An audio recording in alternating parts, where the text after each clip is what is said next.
Hi, good morning. Sangeeta Dewan here. I'm a life coach and a Reiki healer. And today, I really want to talk about healing, energy healing, and why we could really do with that and who would really benefit from it. So, energy healing is why I brought that topic because one, I'm an energy healer and I've seen people's life transformed through energy healing, through my life coaching.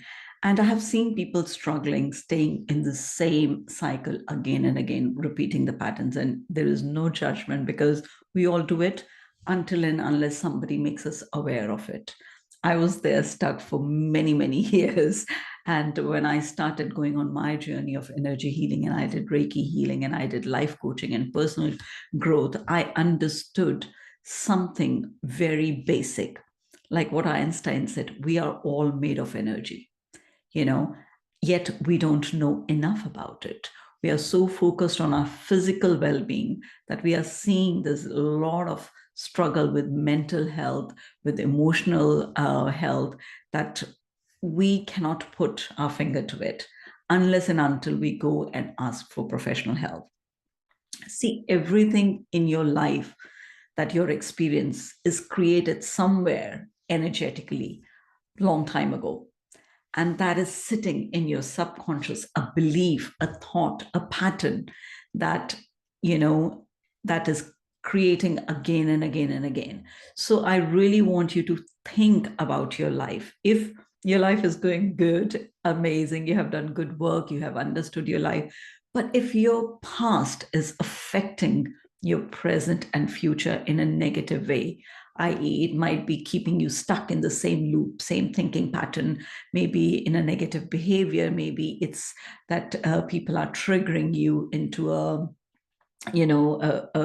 reaction or an anger, things like that. So we really need to look at that and learn about it. Why we are creating those behaviors and we are experiencing that life. Second, how to break that pattern.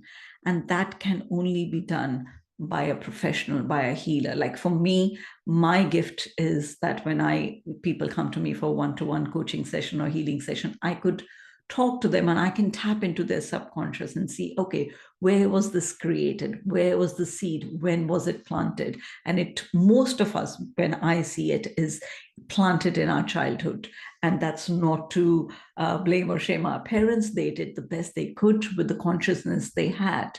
But now, if you're suffering, if you have experienced some trauma in your past, and you're really finding it hard to forgive that person or forgive what has happened or forgive yourself sometimes, that is, we are carrying guilt and shame, then, I would definitely recommend you to go and find some help for you. Because again, I wrote a post about why do we wait till we hit the rock bottom, till crisis, before we ask for help?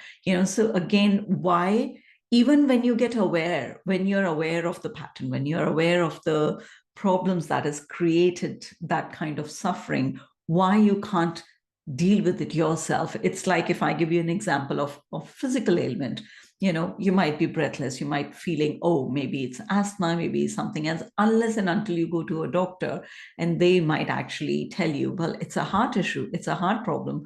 One, you were assuming that there was something else. So second, a doctor has diagnosed you now.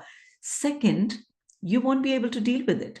The specialist doctor has to deal with it, whatever your condition. Either they'll give you medication, either they'll tell you to do exercise, or maybe they have to intervene and operate on you. So those are a few different things how we deal with a physical ailment.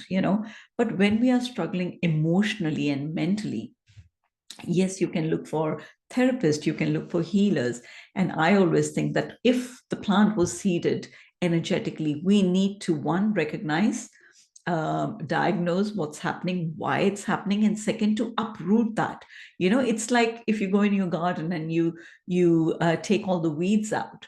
So that's how a healer can help you to uproot that cause of your pain, cause of your suffering. And I always say to people that pain is part of life. We cannot escape that.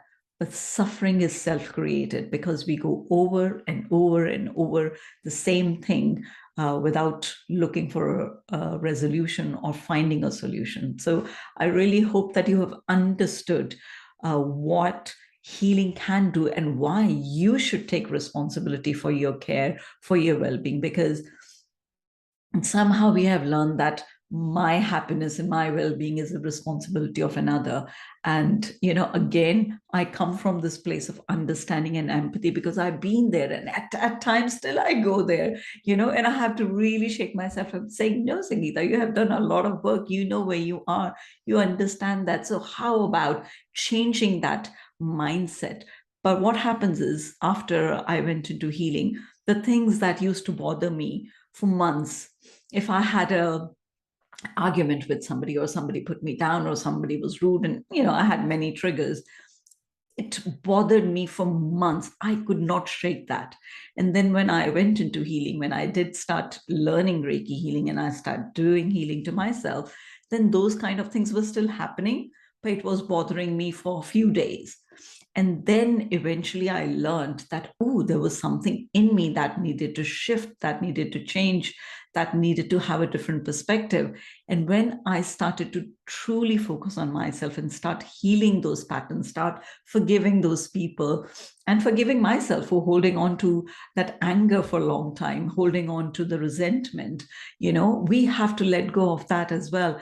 Then I start feeling this burst of energy in me, feeling the sense of empowerment that actually I can do something about it.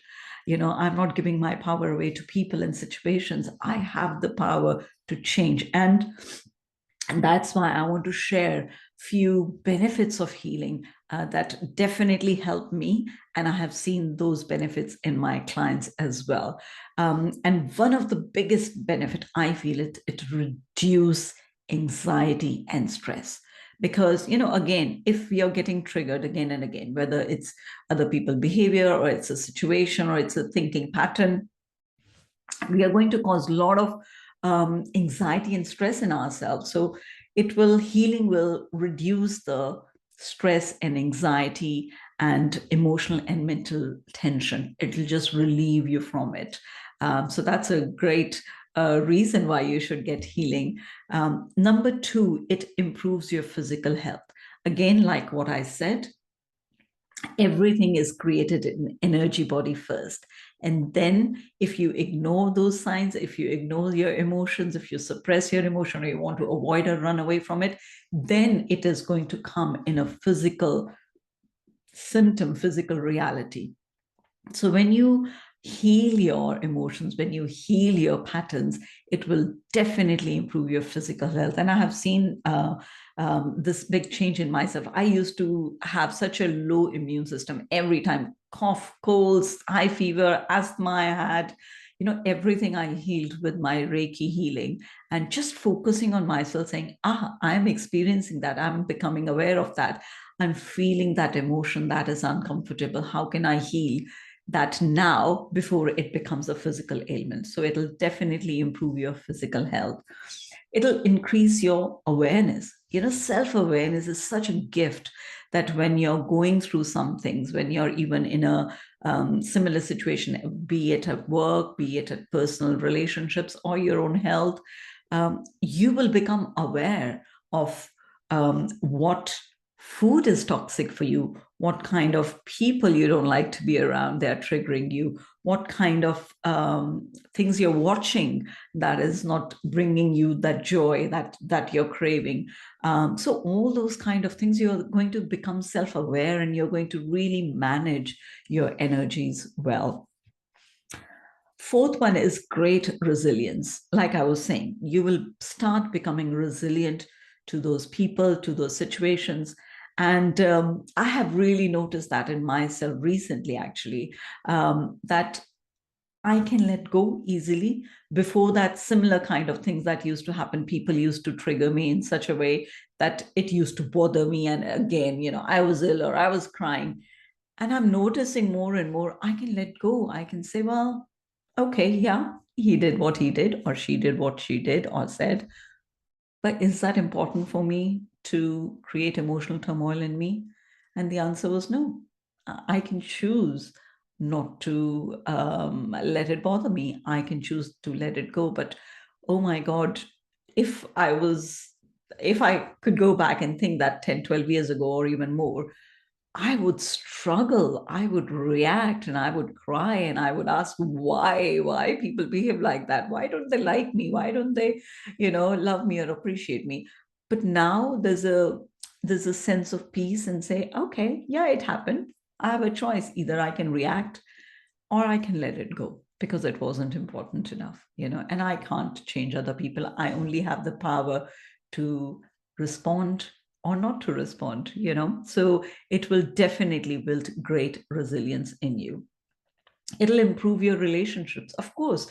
Our relationships only are reflection of who we are, how we think of ourselves. See, if my relationship with myself, when it improves, all my relationship improves. So of course, another reason to focus on your well-being and self-care, and make sure, if you're struggling, if your relationships are struggling, you take care of yourself and your well-being, and the result of it will be that all your relationships will improve. Sixth one is enhanced creativity. Of course, we have, like I say, if I talk to you about a glass of water, this glass has only capacity to take that much water. So more and more energy I will release, more and more I have empty space to create something beautiful. So that's how, when we empty our bodies, with get rid of the old stagnant energy and heal, it'll bring you new energy, it'll bring you new life force, and you can create. So it'll definitely enhance your creativity, and I have found that, and it's such a beautiful thing. I can think of new things, I can create new things, I can have a new ways of being.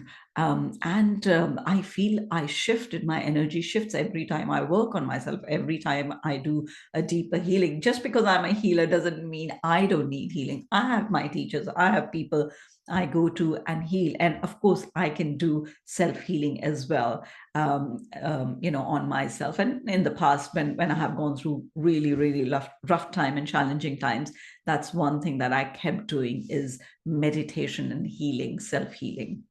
So it really helped me as well. Seventh one, it'll give you greater sense of purpose and fulfillment. Again, it's connected to creativity. When we have more things we can create, when we have more energy, guess what?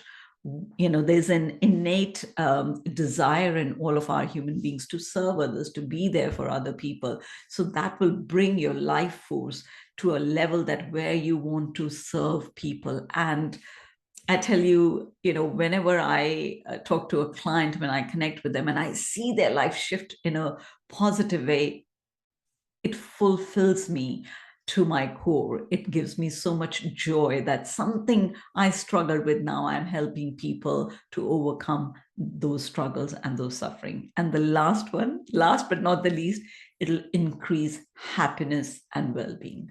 We all are craving for happiness. We all want to create joy, but life is not about, see, we are looking at life saying, life situations and people, how, sometimes we say, I'm not lucky because I'm not having too much, I'm not having joy, I'm not creating happiness, I'm not feeling that. But it's not that life brings you happiness, it's about us bringing and creating joy in our lives, in our situations. And it could be anything little. You can wake up with a smile, and that'll take you out in the world. And whenever you meet somebody, you will smile, and that'll bring joy because you're now sharing your joy with other people. So it's about looking into life and saying, how can I bring joy to life? And not looking at other people or situation, how can they bring joy to me? And again, there's no judgment. We all do it. I do it from time to time. But it's about having that awareness, saying, okay, I'm not feeling that great. What can I do to bring happiness to me? What can I do today to bring joy or happiness to somebody else? But it has to come from me to you. It never comes from outside to us. It is always self-created. Again, as I always say, it's my responsibility to create that well-being within me so I can share my joy and happiness with everybody else. So I really hope that you have enjoyed the video. It made sense. And I really hope that it might inspire or encourage you to look after yourself and say, hey, actually, I'm struggling. And it's okay. It's a sign of strength to ask for help. It's a sign of, courage to go out and say, actually, I do need help. Like we do need help of a doctor when we are struggling physically. So why not help of a healer or help of a therapist when we are struggling emotionally and mentally, when we cannot make sense of what's going on in our life? So I really hope that you have a wonderful, wonderful day, and I'll connect with you very soon. Take care. Bye bye.